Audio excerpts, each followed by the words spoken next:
Hey everybody, in today's quick tutorial I'm going to show you how to remove earwax safely from home. Now this is actually my second video. I made a video about a year and a half ago. I'll put a link up here if you want to check it out. But it helped out a ton of people. It has over 1 million views now, and I thought I'd make an updated video for 2022 with some more additional tips and things that I would recommend trying if you tried my first method and it didn't work for you. So hope this helps. Okay, so on to everything we're going to need to perform this method at home. You're going to need an earwax removal syringe. These are really cheap, a couple bucks. I'll put a link below to where you can purchase these on Amazon. But these are specifically designed to remove earwax safely. It shoots water out at 4 different angles rather than shooting it directly into your eardrum. That could cause pain or rupture or damage your eardrum. This shoots water out at angles so it hits the inside of your ear canals and then goes down. So pick one of these up, super cheap. Then I have this little dropper tool. These are really cheap, under $1. Makes it really easy to either use the olive oil that I'm going to demonstrate or the hydrogen peroxide. Again, I'll put a link below.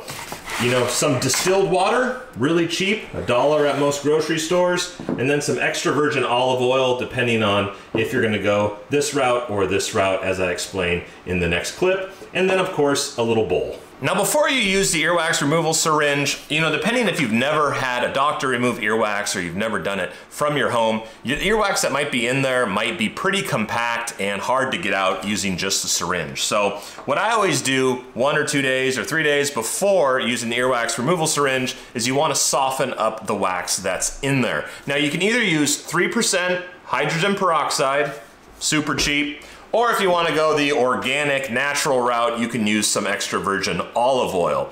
Take a few drops, put it in your ear, lay on your side, for about 15 minutes, then rinse it out, put a few drops on the other side, lay on your couch, let it soak for 15 minutes. Now, I've used both the olive oil and the hydrogen peroxide.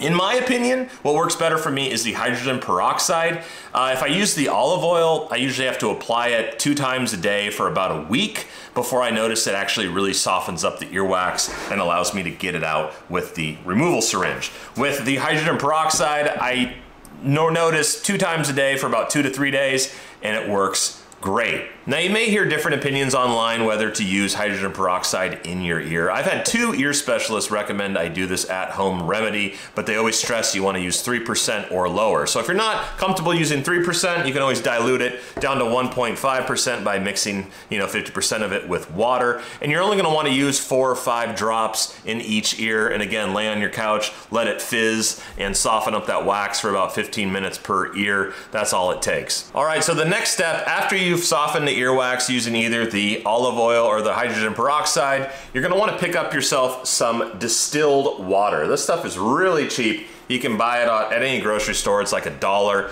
If you don't have $1, you don't want to drive to the grocery store, you can use water out of your tap, but you're going to want to boil the water for a few minutes and then make sure it cools down to room temperature before you inject it into your ear.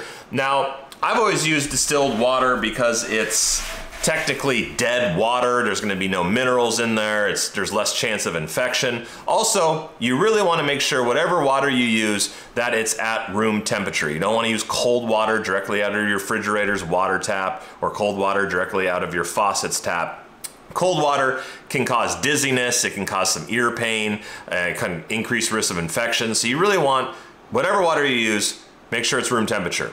All right, on to step 3, using the earwax removal syringe. Now what I like to do is do this in the bathroom, but of course you can do this in the kitchen if you would rather do it there. But I usually grab a big pot or a bowl, pour my water in there, and then I'm able to easily lean over the bathroom sink, use this earwax removal syringe to inject it in my ear and have all the waste water and wax and all that stuff fall into the bathroom sink. Now, I usually do about 15 to 20 pumps. If you're not getting any wax out of your ear after 15 or 20 pumps, it probably tells me that you either don't have earwax in there or it's not softened enough to break free. Now, I've had a few times doing this method, where I've gone 4 or 5 months in between doing this, and I have like a pea-sized amount of wax fall out of my ear. It's almost really alarming because you'll hear like this loud crack in your ear and you'll feel it come out and you'll see it and it's like the size of a pea. Pretty gross,